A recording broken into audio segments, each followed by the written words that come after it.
Hello everyone and welcome back to the channel.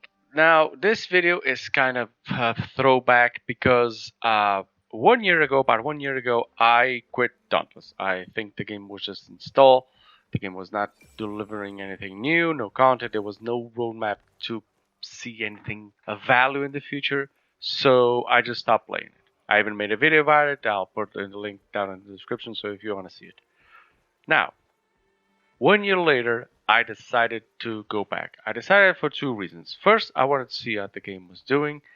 Second of all, the season pass. I think it was they were going to have a new season pass this month, and they promised last year that they were going to introduce the community behemoth to us. The community behemoth was drawn during a community session live stream, and everybody pitched in. The behemoth looked really good. I mean, a combination of crab with dragon and a bunch of other things. And I want to see if they actually put it in the game. What I got was, I was shocked. Honestly, I was shocked the moment I stepped into the game. Now, when I left, they had just released a new armor for Fenrir and another a new behemoth called Lyra. The Fenrir is the kind of the terraform of the Embermane, and the Lyra is the new Radiant behemoth. It's like a mishmash of several things. I didn't really understand the mechanics around it. I didn't think it was a particularly good looking behemoth, but they stuck it in the Escalation, and now it's also in the open world. They had those two.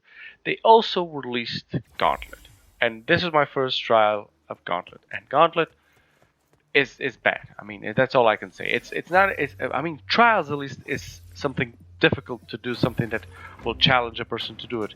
Gauntlet is the same thing, only in 3 different stages. It tells you what behemoths you can fight, and at which stage, where they're going to be in the old Ramsgate. The old Ramsgate is actually pretty cool to go back to, but then that's it. I tried it once, and I was like, I'm not going to do this again. This was done particularly for guilds, to get more people into playing the game, and also if you're playing solo, you'd get a friend and getting friends to enter the game, so that maybe they would increase the player count. I don't know, but all I saw was that people were doing this solo. They had guilds, but all the names I saw were just one guy. And of course, if you're good at trials, if you like to do trials, you're going to do this and you're going to love it. But if you don't, this brings nothing. I mean, even the rewards, you get trackers. Trackers basically just tell you how many times you've used a weapon or how many behemoths you killed with that weapon. I did it once, so I got one of the trackers, and I just chose to see how many treasures I had opened. And I'd opened like 300 treasures or something like that. But I was like, how is this useful? I mean, why does a guild would need this? How would an individual player would need this? And the fact is that you wouldn't. I would expect that at high levels they would have a new behemoth. If you complete it at a high level with your guild, there's a kind of this black meteor, which I think was what attacked at Ramsgate, this black meteor that fell there. And I thought maybe at the end it just opens up and there's a new behemoth in there, a more difficult behemoth. But I didn't do it. I didn't play it. I didn't want to play it. I watched online to see if I could find information, and there's no information about it. That doesn't happen. That just doesn't happen. It's one of those things that it has potential to be, but it's not. So it's just finding behemoths at higher and higher levels. And also the levels that they are. I fought one, I think it was a level 12, and I fought behemoths at level 12 on the islands. These behemoths seem to be particularly stronger than that. Or at least they had bigger health pools, so it took a lot of time to beat them. But I did beat them, and I just said, I'm not going to do this. This is not for me.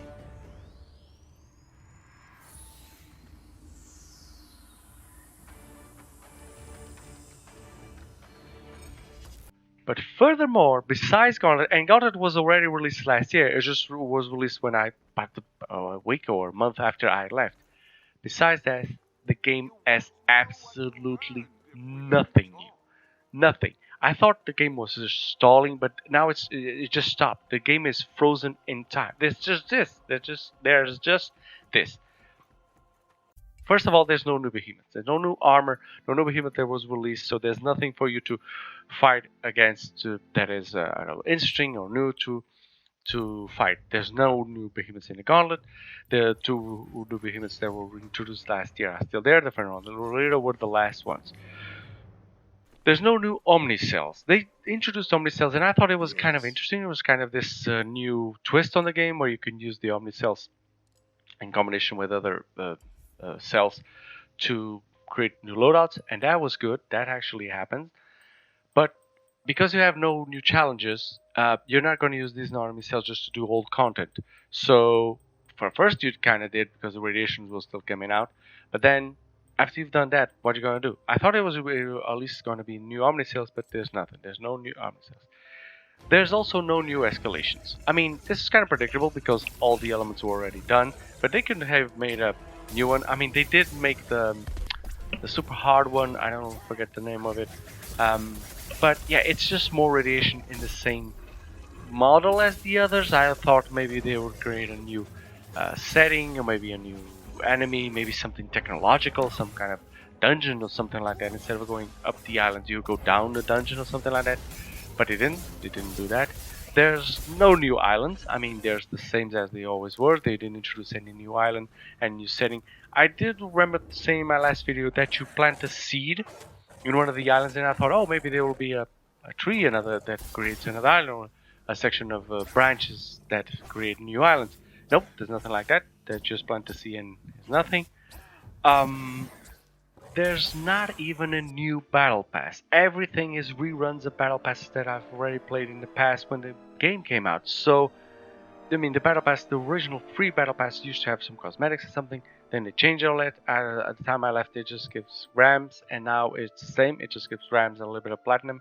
I did stock up a lot of platinum so I could buy a new battle pass, but I was hoping for a new battle pass, something that was presented as new. Actually, that's also one of the reasons I came back to see if I could spend my plat on something. But there's nothing to spend on plat on. There were some repeatable side quests. I think they repeat every month. You know, it's just to give you a chance to try out all the content, especially for new players.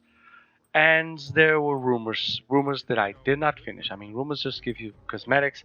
I already have enough of them, and they're boring. They have really high item counts. I mean, you need like 300 of the same item that falls once in radiation escalation or something like that. So I just stopped doing that. There was one quest that I hadn't done before, which is the NPC that's on an island. I started doing that, but it felt like the other one I did and the last one, which is, you know, you do these things and then you plant a seed, and this feel like the same. You were trying to help a guy get back to his guild. Apparently, he wants to be a slave, but it doesn't do any of the work. So I was like, this guy's just a slacker. I'm not going to help him. So I stopped the quest halfway. There wasn't even any quality of life improvement. Now, one of the things that I talked about, and I actually got a reply from someone there, maybe a PR guy or something like that, was I wanted the ability to name my slots.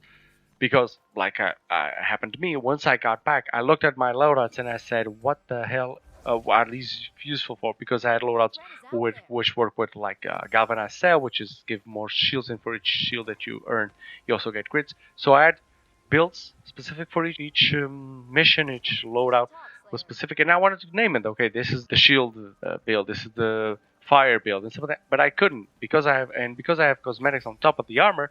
I couldn't identify anything, so I had to read the entire description of everything that I used. See, okay, this is the build I use with this weapon because of this thing on this mode, something like that. So there was no quality improvement there. There are a few new cells. There's like 3 new cells in over 1 year. They introduced 3 new cells. I could get them if I just open up all the capsules that I have, but I wasn't bothered with it. The problem is you have no quality of life also in the cells. You can't see what cells you have, but you can't see what cells you don't have, which ones are missing and which ones work with the others. So the entire menu is still the same. If I wanted to figure out, okay, what cells work with shields, for instance, and write shields and see what cells work with it, I can't do that. It's the same thing. It's just the middleman presenting you what you can do and how you can fuse them. That's it. The map is the same. The map has no new interactions, just shows you where the NPCs are and if you have a quest or other in them. And there was one new, supposedly I thought it was a new quest with the NPC Marcus Bower, which is right at the entrance of Ramsgate, right near the statue of the Slayers. I talked to him and I said, okay, I'm going to do it because this was the event, this was the anniversary event. I think it was hyped because I even got a mail of it because this is a new event. It had a super hard mode at the end. I was like, oh, maybe I'm going to do this. But then I realized that I was getting was that I already got, which was the Fireflight, the armor, weapon, and ultimately the crown. And I already had all of that, so I was like, I'm not gonna play this. I already have all the cosmetics that I want from this. I could play just to see what the mode was, but I already did trials, and that those are completely different things. So I know there was no quality of life improvement. There was no new story mode. There were no new. There was a few seconds. There was no new content. There was absolutely nothing new in the game in over a year. The only thing they added, which is of course the laziest way to add content, was they put a few new nodes on Steel Path. On Steel Path now, you add the XP or the ability to earn more XP. You now have that ability again. You just do the hard difficulty escalation missions, and you get lots of RAM, and you buy each one. I did buy one, but I was like, why would I want to do this? I already have all my weapons maxed. I have the entire Steel Path maxed. I have two weapons that I could reforge, which is I think it's the War Pike and the repeaters. But I said to myself, no, I'm not gonna do this. I mean, I spent like 2, maybe 3 days going back and forth to the game. See, okay, do I keep it? Do I try to play it? Some of the content that's here, but I realized I already did this a year ago. I did this for like since the game came out. And no, I just said, no, I'm not going to do this. I'm not going to waste my time with a game that the developers haven't given no time to. They absolutely have no time to. So, my final opinion is, if you're a veteran and you're thinking of coming back to Dauntless, don't. Just don't. There's nothing here. I mean, the game is it's not. I wouldn't even say it's on life support because the servers are up. It's like a patient that only has brain activity. This is the same. This only has brain activity. I mean, the servers are on, but there's no love given to it from the devs, and so why should I give some love back to it? If you're a newcomer, if you are not, don't want to afford the money or the extension of the game, there is Monster Hunter, then this works. I mean, there's plenty of content here if you're just starting, if you just entered the game and you want to play it. There's content here for like 1-2 years if you play it casually. And it's fun. It still works. I mean, if you want to get the armors and then the escalations and fill up the Slayer's path, sure, you can do that. But if you're a veteran, not so much. So this is the state of Dauntless as it is. It's not for me, definitely. I don't enjoy it, and I just want to give you a heads up about it because, like I said, I was shocked about the state of Dauntless is right now. I guess the developers are going all out in their new game called Fae Farm, which is going to be, I think, a mobile, and it's going to be full of microtransactions. I mean, all the best for them. If they want to make money, that's the way to go. But if they want people to engage with a game, this is not the way to go. So I hope you found this video helpful. If you did, please click a like, consider subscribing, and as always, have a great game, guys.